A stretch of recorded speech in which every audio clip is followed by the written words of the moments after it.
Some of you may have seen this clip or parts of it by Adam Carolla when he recently spoke with a gentleman from trigonometry. I thought it was a great topic for discussion, so let's take just a moment to hear a couple of his little sound bites, and then I want to have a discussion about this. Gyno-fascism. I figured you'd make that look.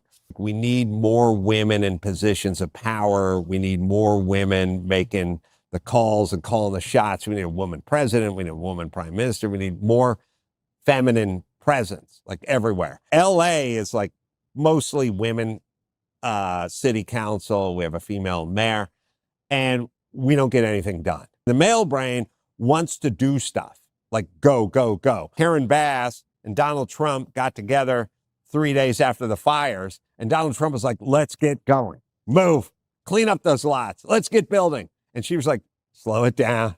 We have a homeless problem, and the homeless problem keeps getting worse every year, but we keep having more conversations and more panels and more groups, but it's mostly women, and nothing ever gets enacted. Okay, so that's just a bit of what he had to say for a little bit of context. If you haven't seen the clip, go watch it. Find it. I think it's on trigonometry clips, maybe.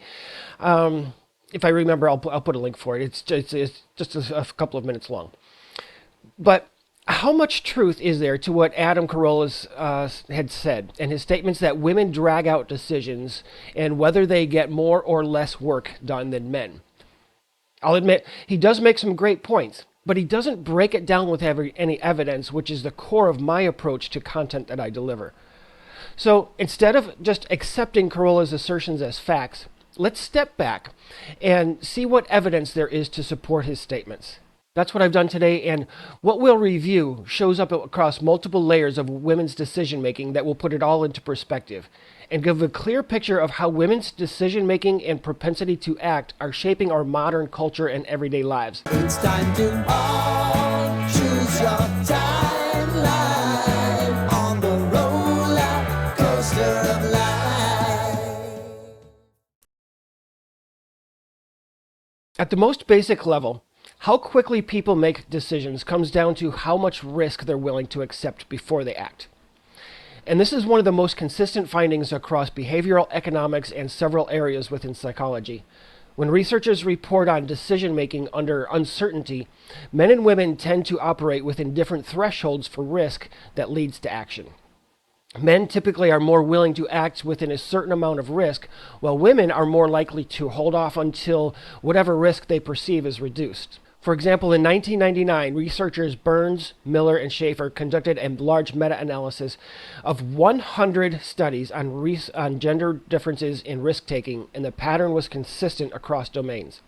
Men took more risks in everything from financial decisions to social choices and behavioral decisions for their own lives. And that same pattern also shows up across controlled experimental settings. For example, in 2009, economics professors Rachel Crossan and Yuri Gneezy showed that this isn't just behavior in the moment, it reflects deeper differences in personal preference. Women tend to place more weight on avoiding losses, while men are more comfortable with variability in outcomes.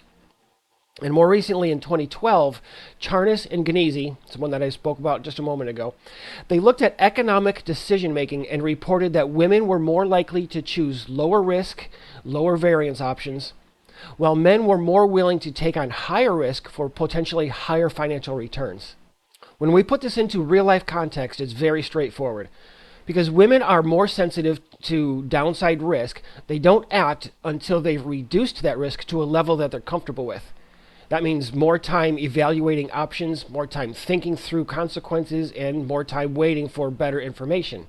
But men, who are more tolerant of risk, are willing to act earlier even if some of those variables are still unknown.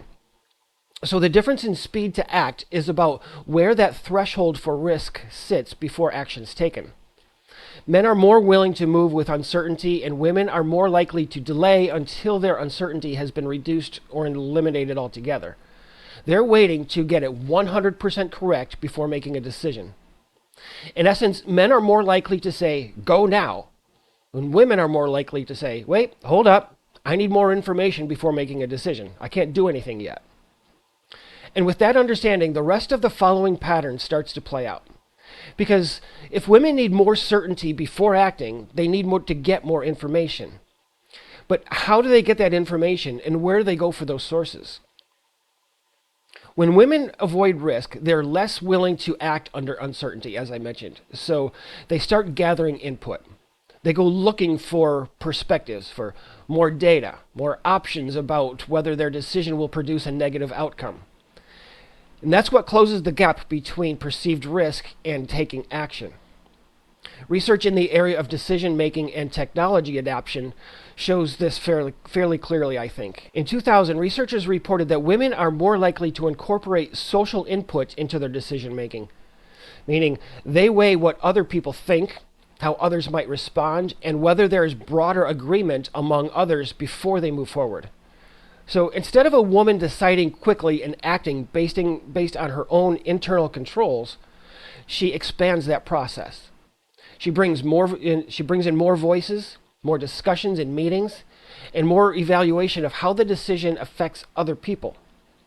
So it's not just about whether something works, it's about what other people think about the decision that they're making, and that leading to action. And all the while, there are downstream consequences, especially of social and relational natures. Feminist Carol Gilligan's famous work on ethics of care framed this as a difference in moral reasoning, wherein women tend to place more emphasis on care, relationships, and the impact of decisions on other people. So what looks like more discussion and more input from the outside is the direct result of women needing more input from committees, personal conversations, or other women on social media before acting.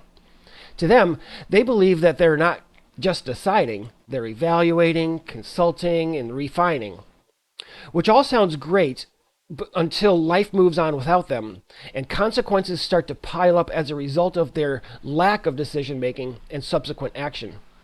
And that's how people get hurt. It's doing nothing until it's too late and then blaming other people when things go to shit. So let's talk about that from a broader perspective. Once decisions depend more and more on committees and social approval, it affects how female-dominated groups affect the outcomes of hundreds, thousands, or even millions of people.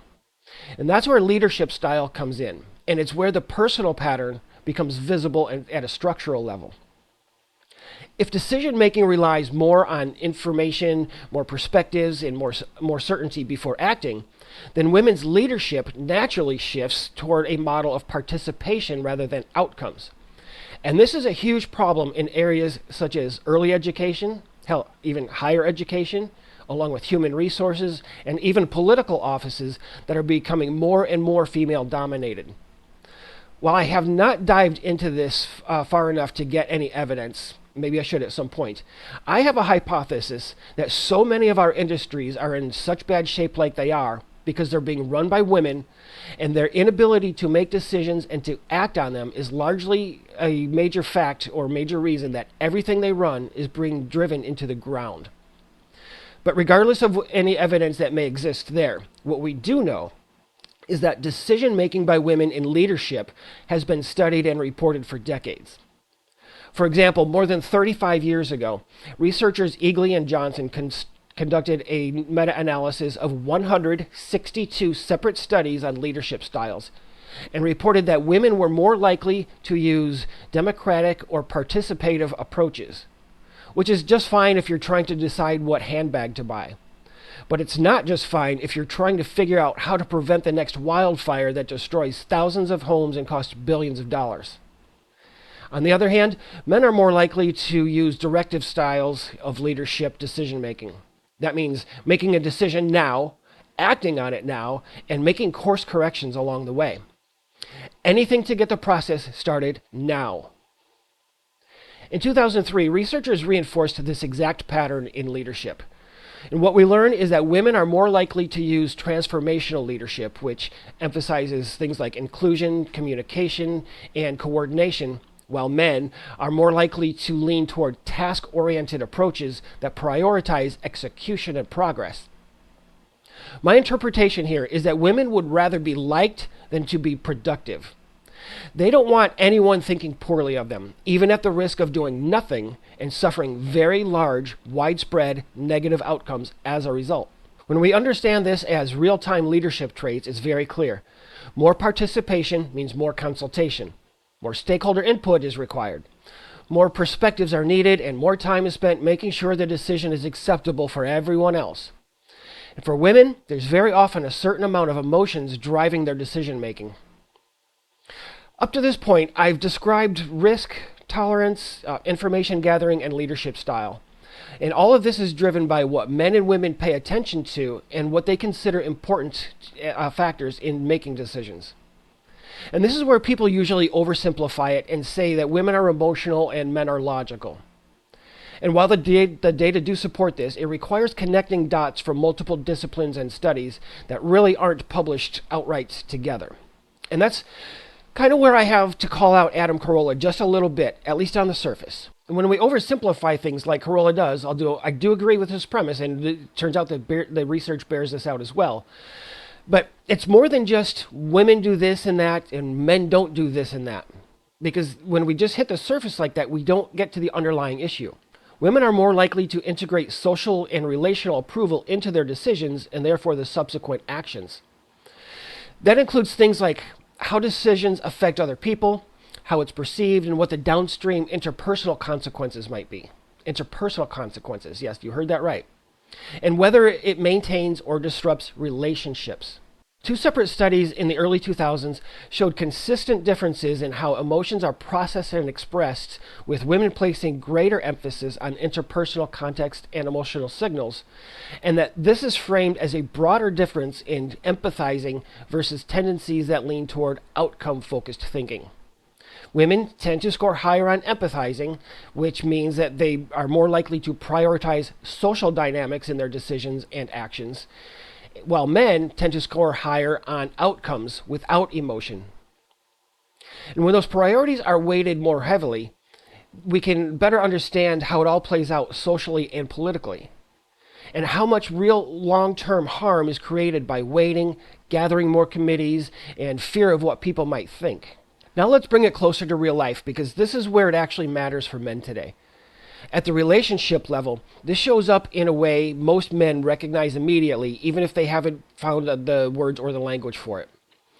How many of you out there have been with a woman that takes weeks or months trying to decide what car to buy, what style of deck to install, or even what cell phone provider to go with? You're trying to move forward so you can get the deck installed before winter, or go get the last Subaru on the lot before it's gone. You make a decision and take action to solve the problem. If you need to change a detail or make a correction later, then so be it. The point is to get started, because life is too short, and if the decision is big, there's too much at stake to continue waiting and waiting. So you want to move toward action, but she wants to get more input from her friends and from Facebook and from Martha down in accounting. And that's the friction in immediate relationships. To you, it feels like delay. You feel like you're stuck circling the same conversation without progress. But to her, it feels like you're trying to skip steps and move too fast without fully understanding the consequences. And this is just one of the many things that men mean when they say that they want peace. They don't want someone slowing their lives down. And I truly believe that many more men would lead much happier and more productive lives if they didn't have someone doing just that. And once you see it, you can predict the pattern. The more complex or high stakes the situation, the wider that gap gets. And you'll want to act sooner, but then in turn, she'll want to slow it down even more. Now scale that same dynamic into corporate, education, or national leadership, and the impact gets much larger. When leadership leans more toward that higher threshold of inaction, decisions don't just take longer, they require more conditions to be met before they can move forward. And that changes how institutions behave nationally and even globally. You get more emphasis on process, committees, panels, stakeholder input, multi-step approval environments and structures. In environments where speed and decisiveness matter, that real shift has consequences. The system then becomes more cautious, more deliberate, and more dependent on alignment before action and actually getting anything done. And that creates tension in relationships, as I mentioned, just the same, which I'll continue in my extended commentary over on Patreon, where I can speak more freely and not have to worry about YouTube's algorithm. So if you want to keep going, the Patreon link is in the description, and I'll see you there.